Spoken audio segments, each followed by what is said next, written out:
বীরভূমের চিংড়া অঞ্চলের পাশাপাশি হাওড়ার বানভাসী অবস্থা উদয়নারায়ণপুরের দেবীপুর অঞ্চলে। মানসশ্রী গ্রামের কয়েকশো বিঘা জমি জলের তলায়, ব্যাপক ক্ষতি আলু চাষে। এই অবস্থায় জল থেকে ছেঁকে কোনোভাবে আলু বাঁচানোর চেষ্টা করছেন কৃষকেরা।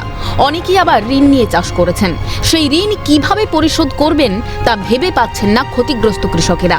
তাদের কথায়, সরকার যদি মুখ তুলে তাকায় তাহলে এই যাত্রায় রক্ষা পাওয়া যায়। এই এলাকারও আছে, এই এলাকারও আছে। সব চাষ কি জলের তলায়? না, সব জলের তলায় নেই। কত বিঘে নষ্ট হলো? হ্যাঁ, বিঘেটে। হ্যাঁ, কিভাবে চাষ করেছিলে? ওসব ঋণ নিয়ে। ঋণ নিয়ে? হ্যাঁ, ঋণ নিয়ে চাষ করেছিল। আর কি ওই যেগুলো জলের তলায় চলে গেছে সেখান থেকে আলু আর পাবেন? না না না, পাবো না। আর পাবেন না।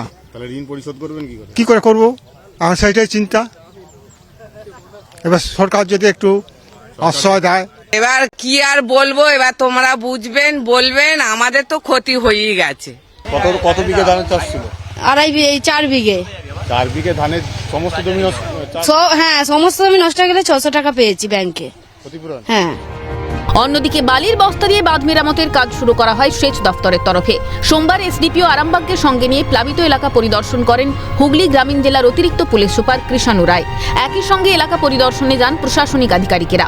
দ্রুত কাজ শেষ করার আশ্বাস দিয়ে বাংলা শস্য বীমা যোজনার মাধ্যমে কৃষকেরা ক্ষতিপূরণ পেয়ে যাবেন বলে জানিয়েছেন তারা। জলটা বাড়া আছে এবং জলটা একটু যাতে কমে যায় তার অপেক্ষা করছি, কিন্তু তাও সেটা অপেক্ষা করার পাশাপাশি আমরা এটাকে বাঁধটাকে ক্লোজ করার চেষ্টা করছি যাতে এই মুহূর্তে জলটা আর ফার্দার ওইদিকে না যায়। এটা যে বাঁধ আছে এটা আগে কনস্ট্রাকশন করা হয়েছিল, কারণ কি এটা তো আমতা ইরিগেশনের আন্ডার আছে।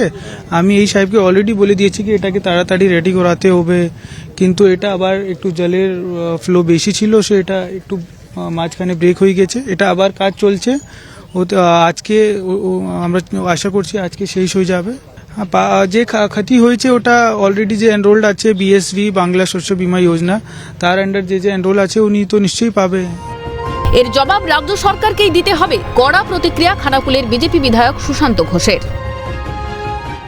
সমস্ত লেভেলের ইরিগেশন ডিপার্টমেন্টের সমস্ত লেভেলের ইঞ্জিনিয়ারদের সাথে আবার প্রায় ফোনে কথা হয় যে আপনাদের এই টেন্ডার প্রসেস এগিয়েছে, আপনারা কত বাকি, আর টেন্ডার যদি টেন্ডার না হয় তাহলে বুঝতে পারছেন যে 1 মাসের মধ্যে কিন্তু আমাদের কাছে সমস্ত জল আসতে শুরু করবে।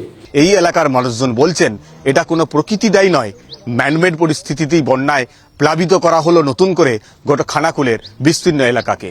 ক্যামেরায় সঞ্জীব চক্রবর্তীর সঙ্গে মফিজুল ইসলাম, ক্যালকাটা নিউজ, খানাকুল।